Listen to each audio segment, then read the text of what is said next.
حضور نے ایک دفعہ زمین پر نقشہ کھینچا سوا السبیل کا، تنکا لے کر ایک سیدھا خط کھینچا، اور ایک خط وہ ہے جو اس کو کاٹ رہا ہے۔ اس کے بعد پھر آپ نے ایک دائرہ بنایا، سیمی سرکل، وہ جنت ہے، یہ دنیا میں صراط مستقیم یا سواء السبیل ہے، اور درمیان میں جہنم کے اوپر وہ پل صراط ہے۔ قرآن کے راستے پر چلو گے اس لیے کہ وہ پل صراط جہنم کے اوپر ہے۔ وَإِن مِّنكُمْ إِلَّا وَارِدُهَا كَانَ عَلَىٰ رَبِّكَ حَتْمًا مَّقْضِيًّا، وہ اس پل صراط سے ہو کر جنت میں پہنچ جائے گا۔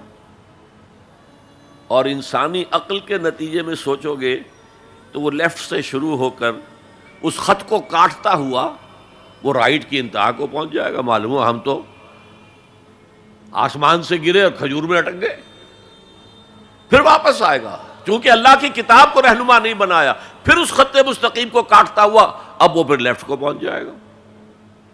اس طرح آپ نے لکیریں کھینچی، یہ ٹیڑھے راستے ادھر سے ادھر، ادھر سے ادھر، ادھر سے ادھر ہو کر یہ جہنم میں جاتے ہیں سارے کے سارے۔ دنیا میں نظام عدل اجتماعی اور آخرت میں جنت تک رسائی، یہ صرف اس سواء السبیل، اس صراط مستقیم سے ہے جو قرآن جس کی نشاندہی کر رہا ہے۔ اب میری آخری بات، آج کی دنیا میں قرآن کا سب سے بڑا معجزہ وہ یہ ہے کہ اس کتاب کے ذریعے حضور نے تاریخ انسانی کا عظیم ترین انقلاب برپا کیا۔ اسی کتاب کے ذریعے کیا نا، اتر کر حرا سے سوئے قوم آیا اور نسخہ کیمیا ساتھ لایا۔ اس سے ذہن بدلے، عقائد بدلے، سوچ بدلی، کردار بدلے، اخلاق بدلے، پھر انہیں طاقت بنا کر اور کوڑا بنا کر باطل نظام پر دے مارا اور نظام حق کو قائم کر کے دکھا دیا۔ اور یہ سارا عمل قرآن کے گرد گھومتا ہے۔ دعوت دو قرآن کے ذریعے سے۔ میں نے آج جمعے میں ایک مثال دی تھی کہ 5ویں جماعت سے سائنس کا مضمون شروع ہوا تو پہلا تجربہ جو ہم سے کرایا گیا وہ یہ تھا کہ لکڑی کا برادہ، جہاں لکڑی چیری جاتی ہے تو نیچے برادہ جمع ہو جاتا ہے، اور لوہ چون یعنی آئرن فائلنگز، ان کو گڑبڑ کر دیا، کہا انہیں علیحدہ کرو۔ کیا ایک ایک چنیں گے؟ اور پھر راستہ بتایا کیسے کرو۔ میگنیٹ ہاتھ میں لے لو، اسے پھراؤ، لوہا اس کے ساتھ چمٹ جائے گا، برادہ رہ جائے گا۔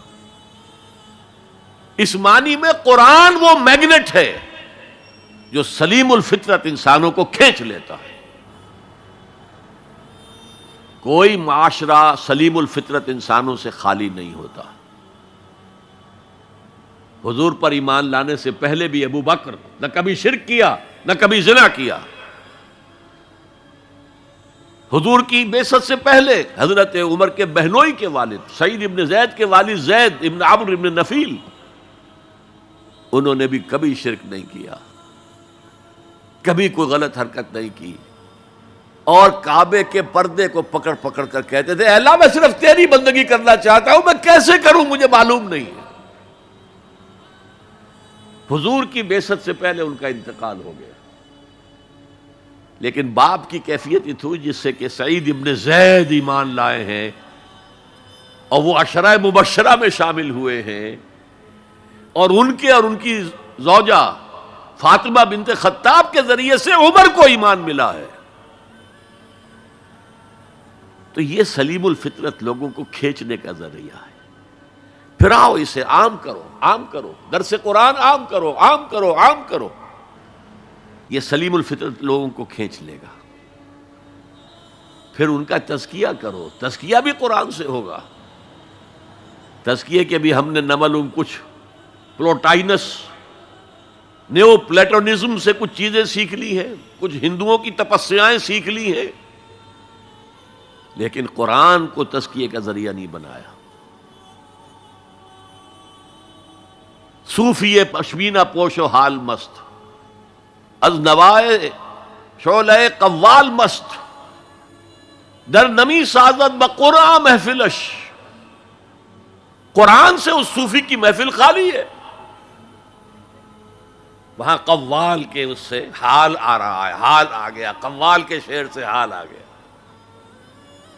صوفی پشمینہ پوش حال مست، از شراب نغمہ قوال مست، در نبی سازد بقرآن محفلش.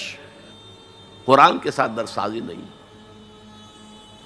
لیکن حضور کے طریقہ کار دیکھیے، حضور کی سیرت کے دو حصے ہیں. ایک حصہ ہمیں بہت معلوم ہے، غزوہ بدر، غزوہ احد. اولین کتابیں بھی جو لکھی گئی سیرت میں وہ مغازی تھیں، چونکہ یہ لوگوں کے نزدیک اہم چیزیں تھیں، اہم واقعات تھے، مغازی، غزوات. لیکن یہ بدر کے جو 313 آدمی تھے، یہ فراہم کیسے ہوئے تھے؟ کس مارکیٹ سے لائے گئے تھے؟ کس میتھڈالوجی سے انہیں تیار کیا گیا، پختہ کیا گیا، ٹرین کیا گیا؟ یہ ہے غور طلب معاملہ.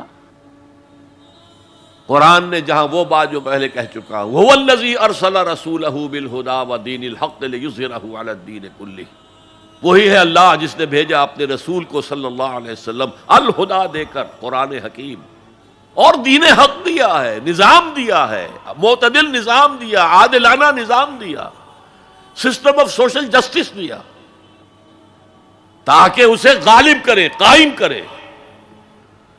یہ ہے مقصد بعثت محمدی صلی اللہ علیہ وسلم. باقی کسی نبی کے لیے یہ الفاظ نہیں آئے، نوٹ کر لیجئے. حضور کے لیے 3 مرتبہ آئے، سورہ توبہ میں آیت نمبر 33، سورہ فتح میں آیت نمبر 28، سورہ صف میں آیت نمبر 9، 3 دفعہ یہ الفاظ آئے. نظام کو قائم کر کے دکھاؤ. جس دور کا آغاز آپ سے ہو رہا ہے، اس دور میں اصل اہمیت نظام کی ہوگی. هي الحلقات تحفظني بآيات من القرآن، هي الحلقات تملأني بحب المصطفى العدنان.